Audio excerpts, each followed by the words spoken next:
Lillahi ve salatu ve selamu ala Resulillah ve ala alihi ve sahbihi ecma'in əmmə ba'd. Allah bizə eşitdiyi faydalardan etsin. Sözlərimizdə və əməllərimizdə ixlas nəsib eyləsin. Dərsimiz davam edir. Bugün inşallah elm tələb eləməkdə təməl qaydalar dərsimizi bitirəcək. Dünən 10-cu qaydanı tamamladıq, elə deyilmi? Bugün 11-ci qaydaya keçirik. Elm tələb etməkdə təməl qaydalardan biri də qardaşlar, elmi yazmaq.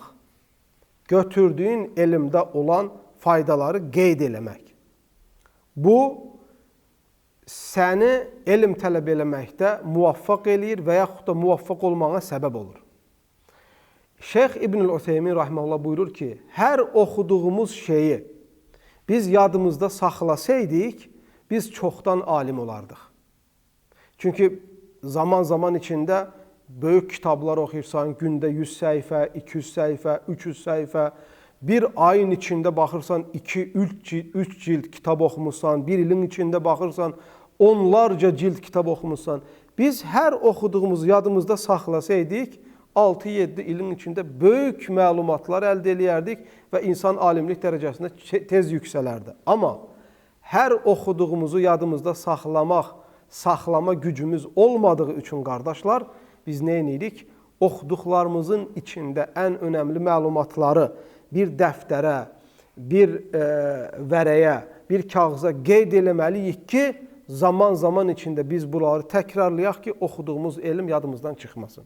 Siz elə güman etməyin ki, alimlər kitabları bir dəfə oxudular və yadlarında saxladılar və bunlar bir də bu kitabları unutmadılar və beləliklə bütün məlumatlara hazır cavab ola bilirlər. Xeyr. Alimlər bir məlumatı ola bilər ki, 10 dəfə, 20 dəfə təkrarlayırlar.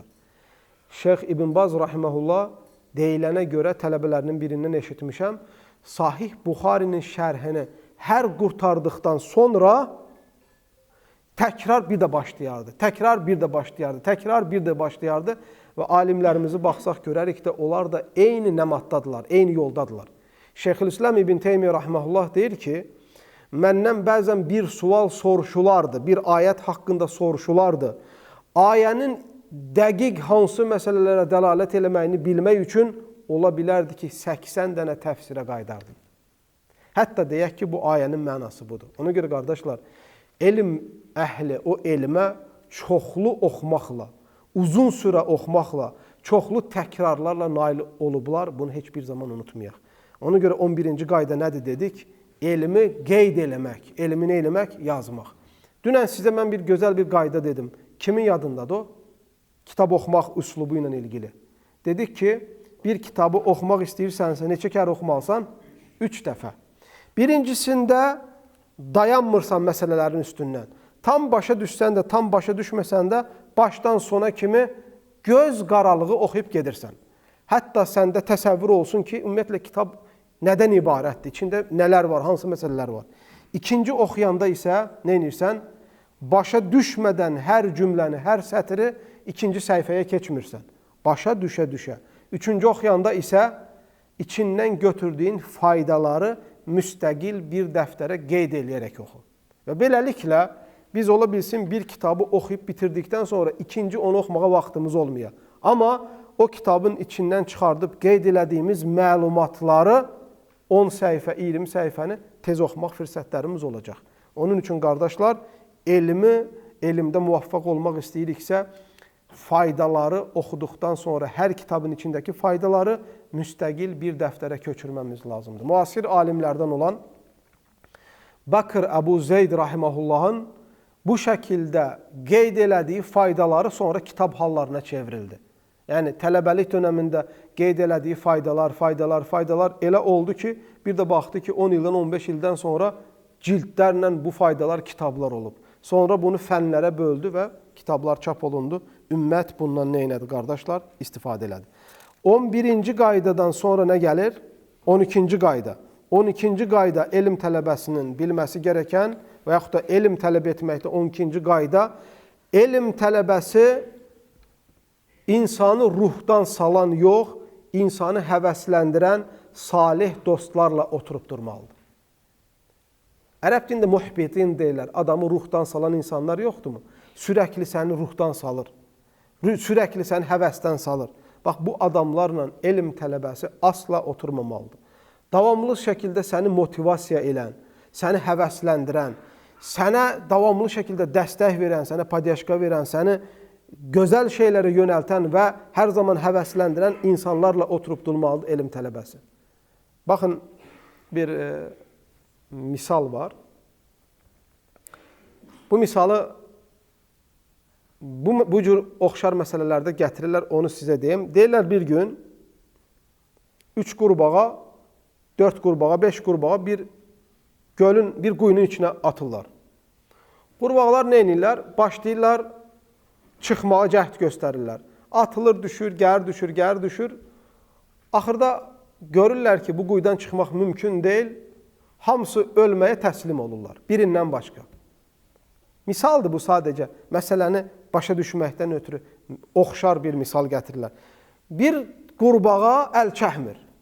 Atılır, dırmanır, bir yerdən gənə gəri düşür. Bir də onu görür ki, aşağıdakı qurbağalar hamısı nəsə buna ağızları ilə nəsə deyirlər. Onlar da deyirlər ki, yəni yoxlama, denəmə, boşuna, sən çıxa bilməyəcəksən, özü əziyyət vermə, elə də öləsiyik, gəl belə. Bu da onlara baxır, daha da həvəslənir, çıxır, daha da həvəslənir, çıxır. Nəysə, axırda böyük zəhmətdən sonra quyudan çıxır, başarır.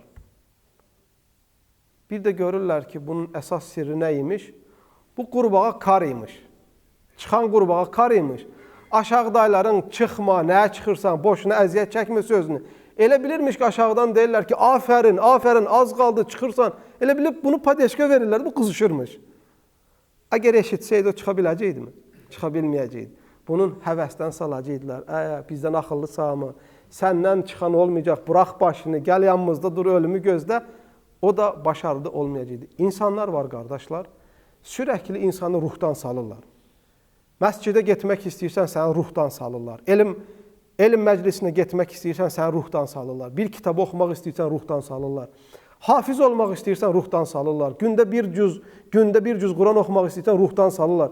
Hər bir xeyri addım atanda insanlar var, səni ruhdan salırlar. Ruhdan salan insanlarla oturub durmaq başarısızlığın ən böyük səbəbidir. Səni motivasiya edən, səni həvəsləndirən, sənə dəstək verən insanlarla elm tələb etmək hər zaman sənin daha yüksəklərə çıxmağına vəsilə olur. 12-ci qayda nə idi, qardaşlar? Ruhunu mənəviyyat, yəni qısacası yaxşı dostla nə etmək? Dostluq etmək, elm tələb edilmək məsələsində. Sizə mən öz tələbəlik illərimdən bir misal çəkim.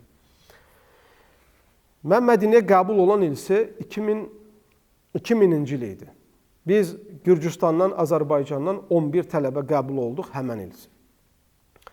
Əksəriyyətimiz eyni gündə getdik. Mədinəyə düşdükdən sonra hər tələbiyə otaq verirlərdi bizi müəyyən yerlərdə. Mənə dedilər, sən kimlə qalmaq istəyirsən? Dedim, mən üçün fərq eləməz. Yəni, mənim üçün önəmli olan oxuya biləcəyim bir yerin olmasıdır. Mənə bir stol verilməsidir, yatacaq bir döşək, bir otaq verilməsidir ki, mən burada başımı sallayım aşağı, öz məndən tələb olunan elmi oxuyum. Dost lazım deyil. Yəni, yanımda söhbət eləyəsi, vaxt keçirəsi, deyif güləsi, zarafat eləyəsi, mən adam istəmirəm. Mənə lazım olan nədir? Elm tələb eləməyə uyğun olan bir otaq, bir yer. Götürürlər, qardaşlar, məni bir Hindistanlı tələbə ilə bir otağa salırlar. Hindistanlı bir tələbə ilə. Mən bunu etiraf edirəm ki, mənim Mədinədə oxumaqda başarılı olmağın vəsilələrindən biri mənim otaq dostum olan bu Hindistanlı idi. Mən həyatımda çox millətlər görmüşəm, 150 ölkədən çox ölkənin tələbələri ilə dostluq eləmişəm. Bir yerdə oxumuşuq, ya məclislərdə, ya alimlərin yanında, ya kitabxanalarda, ya universitetin kürsülərində həm dostluq eləyib, həm elm oxumuşam. Gördüklərimin içində ən önəmli gözüm gördüyü elm adamlarından biri Allahın mənə nəsib elədiyi o otaq yoldaşım idi, Hindistanlı. Adı Abdülvaris idi. Bütün Azərbaycanlı tələbələr də onu tanıyırlardı və çoxsu da onun nə qədər dəyərli insan olduğunu bilirlərdi. Bu tələbə belə idi, qardaşlar. Hər gecə fəcr namazı saat 5-də qılınırdı. Gecə saat 4-də durardı. Gecə saat 4-də durardı. Fəcr namazına kimi təəccüd namazı qılardı və bir cüz oxuyardı hifzindən. Fəcri gedərdik, cəmaat namazı ilə bərabər qılardıq. Ondan sonra məsciddə oturardıq duha vaxtına kimi. Duha vaxtından sonra duha namazına kimi də məsciddə oturub Quran təkrarlamaq, Quran əzbərləmək və s. kimi. Duha namazından sonra otağa gəlib 1-2 loğma yemək yeyib həmən dərsə gedərdik. Dərsdən çıxıb ya otağa gələrdik, ya Peyğəmbər sallallahu əleyhi və səlləm məscidinə gedərdik, kitabxanaya. Ta əsrə kimi. Əsrdən sonra da yenə davam eləyərdik məğribə kimi. Məğriblə işanın arası da Mədinədə Peyğəmbər sallallahu əleyhi və səlləm məscidində olan alimlərin dərsinə gedərdik. İşadan sonra qaydardıq evə, gündüz universitetdə aldığımız dərsləri müraciə eləyərdik, gözdən keçirərdik. Bu tələbə burada dayanmırdı. Bu gəldikdən sonra da yeməyini yerdi, oturardı, gecə saat 11-ə tən, 12-ə tən oxuyardı və sonra yatardı, gecə saat 4-də durardı. Mən gördüyüm o idi ki, bir sutkanın içində 3-4 saatdan artıq yatmırdı. Sadəcə elm oxumaq deyil, çox ədəbli tələbə idi. Çox ədəbli deyil, eyni zamanda ibadət əhli idi. Və dəfələrlə mən yuxudan oyanarkən səcdədə onun hönkür-hönkür ağladığını görürdüm. Özümdən nifrət edirdim bəzi zamanlarda ki, mən niyə bunun dərəcəsinə çata bilmirəm? Axı, bu da tələbədir, mən də tələbəyəm. Bu da cənnət istəyir, mən də cənnət istəyirəm. O biri tərəfdən bəzi tələbələrlə söhbətimiz düşəndə mən bu şeyləri danışırdım ki, onlar da həvəslənsin. Onlar da deyir ki, hə, biz namaza yatıb qalırıq, durmuruq, yeyirik, ondan sonra qalxa bilmirik. Orada belə getdim, burada belə. Bu belə şey yox idi. Hətta adam mənə dedi ki, Veysel deyir, mənim teknolojiyadan başım çıxmır. Mən deyir, mətbəxdə yemək bişirərkən vaxtım çox gedir, qaz yandırıram, sapılca yanır, onu bişirirəm, bunu bişirirəm, 20-30 dəqiqəm deyir, gedir. Elə bir aparat varmı ki, mənim üçün o yemək bişirə? Mən də o vaxtı elm tələb eləyəm, yeməyim hazır ola. Dedim, var. Bir dənə qazan var, aşını, ətini, duzunu, nəyini tökürsən içinə, knopkanı basırsan, özü bişirir, həll eləyir, bişirəndə də özü söndürür. Gedib atıb, açıb yeyirsən. Bu gedir, fırlanır, o qazanı tapır. Amma hər gün dua eləyir, Allah səndən razı olsun, Allah səndən razı olsun. Üstündən bir neçə gün keçir, qardaşlar. Mənə deyir ki, gəl səni qonaq eləyirəm, mənlə yemək yeyək. Mən də belə gək özüm bişirirəm, gək uşaqlarla yeyirəm, gək universitetin stolovasına gedirəm. Deyirəm, yeyək. Qazanı açdı, aş bişirib, içində heç nə yoxdur. Ət yoxdur, yanında pendir yoxdur, böyründə salata yoxdur. Allahsa kömək olsun, aşın içində yağsa da tökməyib. Mən nə yeyim yəni? Deyirəm, nə yeyim da? Yəni, şikayət eləmək kimi bir şey çıxır. Deyir, xoşun gəl, ye. Xoşun gəlmə, davay dur, çıx getir. Hə, cəmaat acından ölürsən, aşı bəyənmirsən. Yəni, bildim söhbətin hara gedəcəyini, misallar gətirəcək, xurma ilə yaşayanlar və s. kimi. Hə, belə. Bu, tələbə qardaşlar, nə qədər mənim həvəslənməyimə vəsilə olurdu. Nə qədər həvəslənməyimə. Bəzən yatmaq istəyirdim. Amma onun böyrümdə ibadətini görəndə yerdən nifrət eləməyə başlayırdım. Özümdən nifrət eləməyə başlayırdım.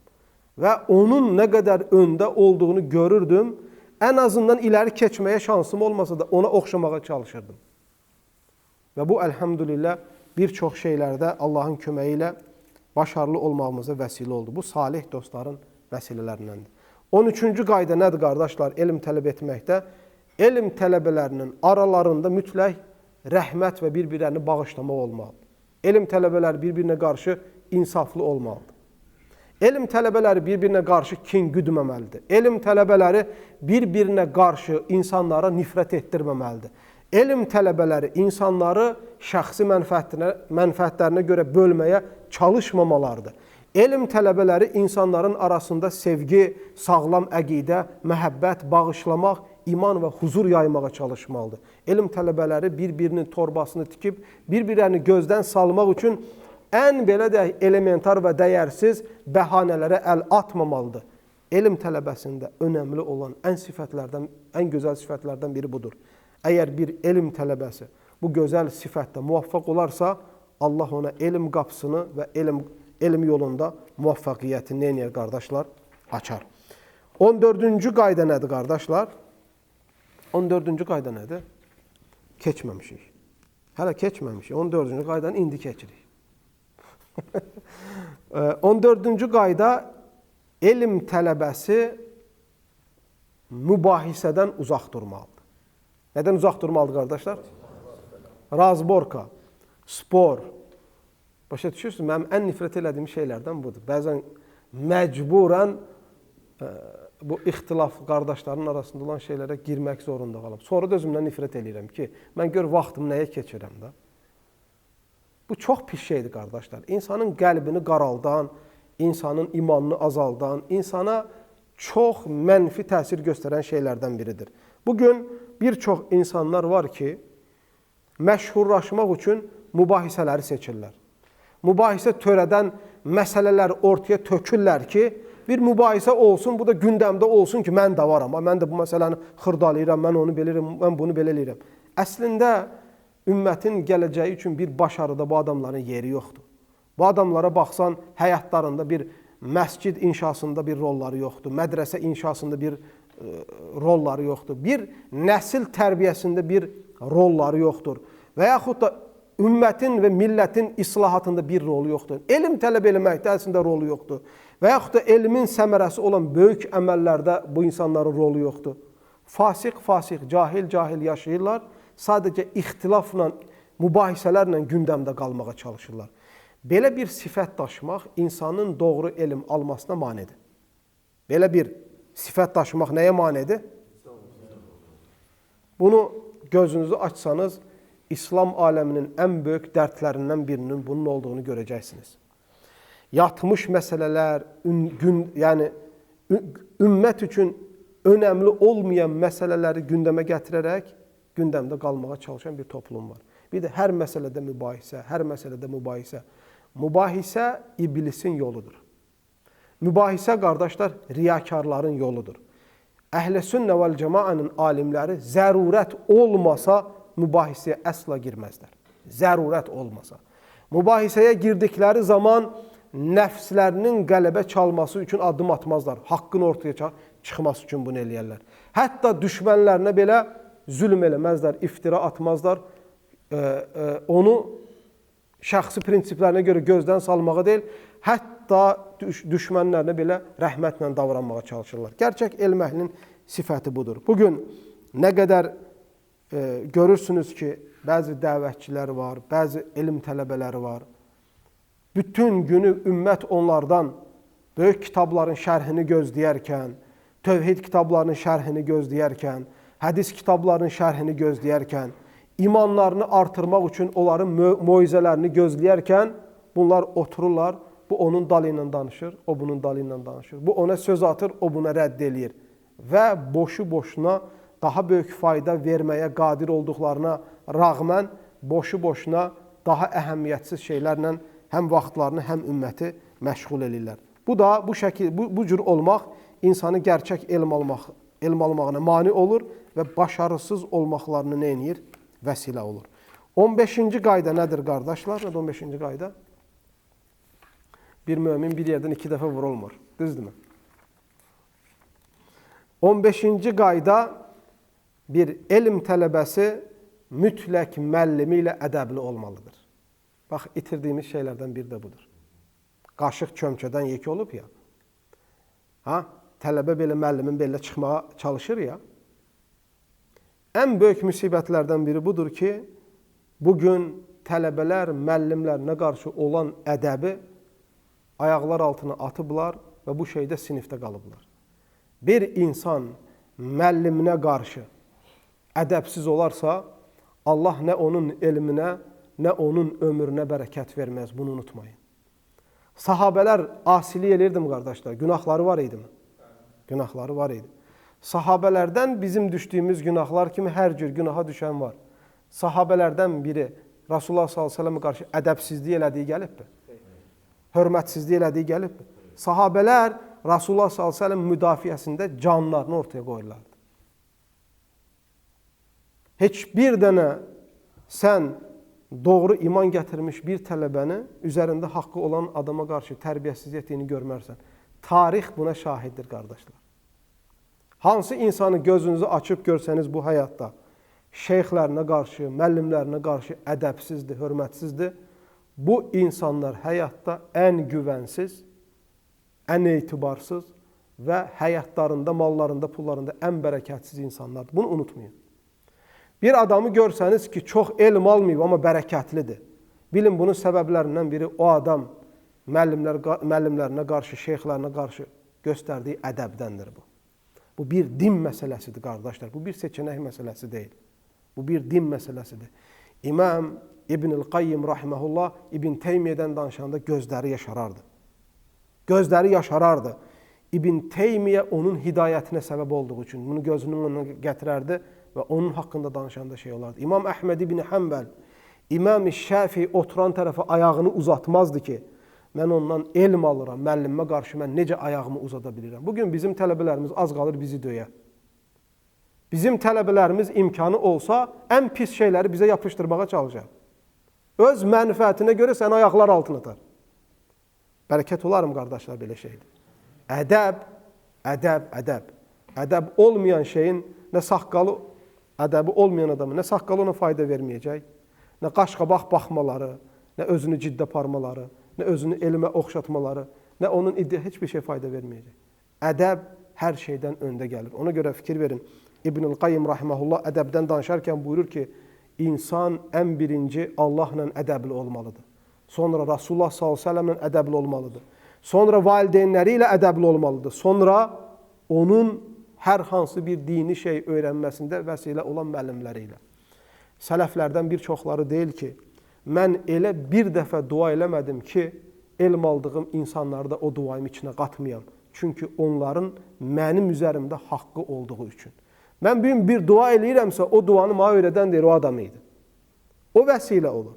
Ona görə müəllimlərimizə dua etməmiz, müəllimlərimizi xeyirlə anmamız, müəllimlərimizi müdafiə etməmiz, onların arxalarında durmamız, bu bizim həm kişi olmağımızın əlamətidir, həm dürüst müsəlman olmağımızın əlamətidir.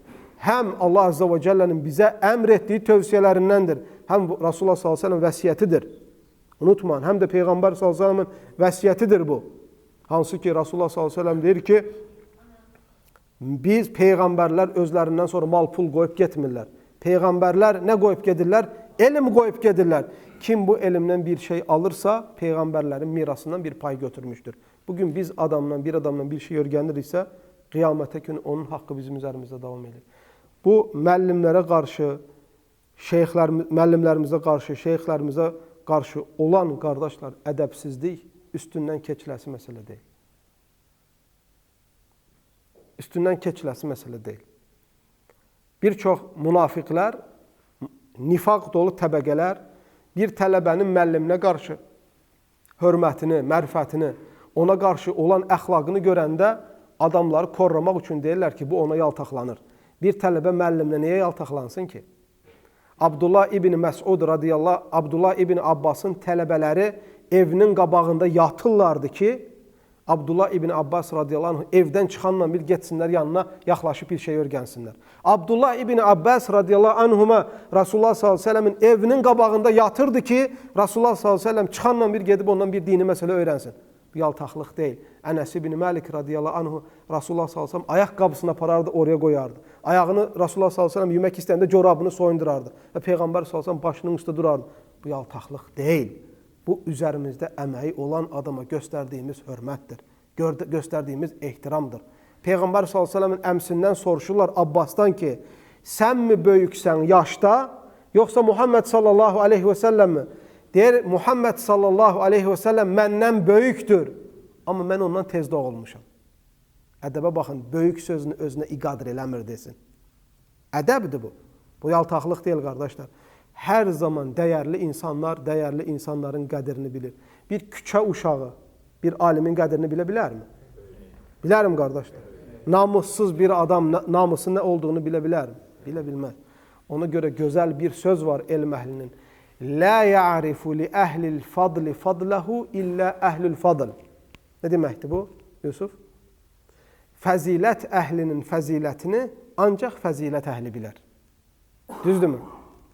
Sən bugün halal ruzi qazanmaq üçün, qardaş, gecə saat 3-də durub bazara gedirsən, qışda dona-dona, qarın üstündə, küləkdə ailənə halal loxma aparasan deyə daxlığın dalında durub bir şeylər satırsan, onları pul qazanarkən, onları nə çətinliklərlə qazandığını gözünün önündə saxlayırsanmı? Haram yeyən adamlar bu əziyyəti görə bilərmi? Təsəvvür edə bilərmi? Xeyr. Ona görə qardaşlar, unutmayın. Hər kəs əxlaqı ilə, davranışı ilə gerçək kimliyini ortaya qoyur. Bəzi fitnələr əslində olmağında gözəl tərəfi odur ki, insanların gerçək sifətləri çıxır ortaya. Biz hər gün toylarda, sünnətlərdə yeyib içsək, damaqda biz kimi tanıya bilərik ki? Kimi tanıya bilərik? Kimi tanıya bilərik ki? Heç kimi tanıya bilmərsən. Bəzi olaylarda çıxır məsələlər ortaya. Ona görə bizlər əgər gözəl elm sahibi olmaq istəyiriksə, üzərimizdə əməyi olan adamları unutmayaq. Bizə dini örgədən adamları unutmayaq. Bizə bir hərf öyrədən adamları unutmayaq. Və bu, Rasulullah s.ə.v-in ümmətinə olan tövsiyələridir. Allah Azze və Cəllə bizləri eşitib faydalardan etsin, bilmədiklərimizi öyrətsin, bildiklərimizə əməl etməyi nəsib eyləsin, hamımıza faydalı elm nəsib eyləsin və bizləri bu dünyada qardaş olaraq cəm etdiyi kimi ahirətdə də Rasulullah s.ə.v bayrağı altında cəm eyləsin. Bu kitabı tamamlamış olduq, əziz qardaşlar. Elm tələb etməkdə 15 təməl qayda. Biz 15 təməl qaydanı keçdikmi? Keçdik. Neçə dərsdə bunu tamamladıq? 3 dərsdə. Təxminən bölsək, hər dərsdə 5 dənə qayda. Sizdən istədiyim şey nədir? Bunu bəzi qardaşlar yazdı, hətta kamerada çəkir. Bu dərsləri təkrar dinləyin. 15 qayda və qaydanın qısa olaraq açıqlamalarını öyrənin. Gələn dərsdə bu şeylərin içindən mən sizlərə nə edəcəm? Sual verəcəm. Növbəti dərsimiz Allah Taala'nın izni ilə İmam-ı Nəvavinin cəm etdiyi 40 hədisin şərhi olacaq. Dediyim kimi, nə çox uzatmayacaq, nə də çox qısa eləməyəcək. Müxtəsər şəkildə şərh eləməyə çalışacaq. Elə ki, ən azından bir dərsdə 3 dənə hədis keçə bilək, 4 dənə hədis keçə bilək. Bunu bitirər-bitirməz, ondan sonra tövhid kitablarından birindən keçəcək. Bunu bitirər-bitirməz, ümmətin dahi liderlərinin həyatını keçəcək. Ümmətin dahi liderlərinin həyatını, hətta bilək ki, bu dünyada kimlər gəlib, kimlər gedib, hətta onlara özümüzü oxşatmağa çalışaq. Təşəbbəhu bil-kirami illəm təkum misləhum fə innə təşəbbuha bil-kirami fələhu. Ərəbcə bir şeirdir. Siz qurtuluşa varan, başarılı insanlara oxşamağa çalışın, onlar kimi olmasanız da. Çünki onlara oxşamağa çalışmaq qurtuluşa aparan bir yoldur. Və sallallahu və səlləm və bərik alə nəbinə Muhammedin və alə alihi və sahbihi əcmain.